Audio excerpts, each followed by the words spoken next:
Kenyans, you need to wake up. Kenyans, we need to wake up. There is a time nilisema hapa, the presidential elections zinafaa zifanyike in August 2026. The 2nd August of 2026. Watu wakanipinga, watu wakabishana. Pia kuna jamaa alikuwa anaitwa huyu jamaa wa pikipiki Ponki. Kuna time tena alisema elections, the presidential elections zinafaa zifanyike 2nd August of 2026 na sio 2027. Kwa sababu the new constitution that was passed ilisema na wameweka na wamestate detailed information wakisema elections should not be happening after every 5 years. The elections need to happen in the 2nd Tuesday of the 5th year, not after the 5th year. Umenishika kweli? The new constitution that was passed, it said, and it is meaning, and it has been detailed, and the information is there. Inasema, the presidential elections should be happening in the 5th year, not after 5 years. So, hii yenye wanaforce ati presidential election ifanyike in 2027, that is not in the constitution. Hiyo ni after. And if they want to follow the constitution, inafaa ikuwe in the 5th year. So if it is happening in the 5th year, elections, the presidential election, zinafaa zifanyike huu mwaka in the 2nd Tuesday of this month, which is tarehe 11 of this month.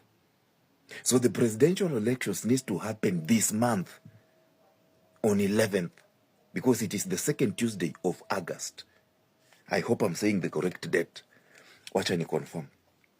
Now, nilisema hiyo kitu, watu wakaanza kusema, nini, hata ujui sheria, ujui nini. Nikasema ni sawa. Pikipiki Ponki alikuja akasema the same thing.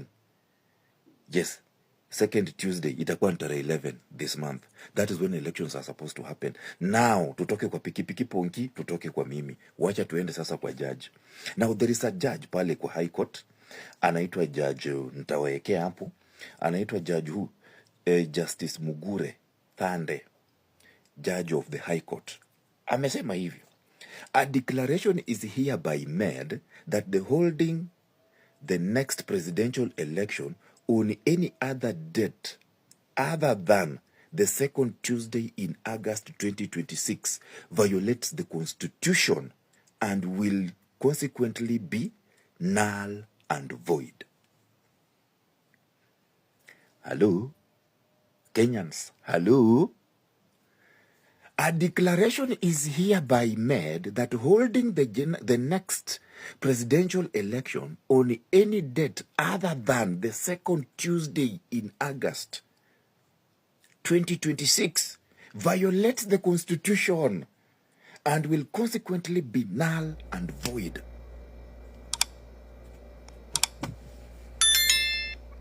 Elections, the presidential elections are supposed to happen this month on 11th August, because it lies in the 5th year, not after the 5th year. Na hiyo ndio mambo iko sasa. Wacha tuone ni nini kinaenda kufanyika, and nothing is happening. Watu wamenyamaza, watu wametulia, but now somebody is violating the constitution, especially IEBC. Wameka, and that is why they delayed kuchagua chairman wa IEBC since Chebukati died. Wamekaa sana bila kuchagua. They knew it was a strategic plan to delay kuchagua the IEBC chair ndio elections zisifanyike huu mwaka. So ndio watasema hatukuwa na time, hatukuwa tumejipanga nini, things were not there. Ndio hiyo sasa. Hello? Watu ni wajanja hapa nje. They are violating the constitution. Elections zinafaa zifanyike huu mwaka.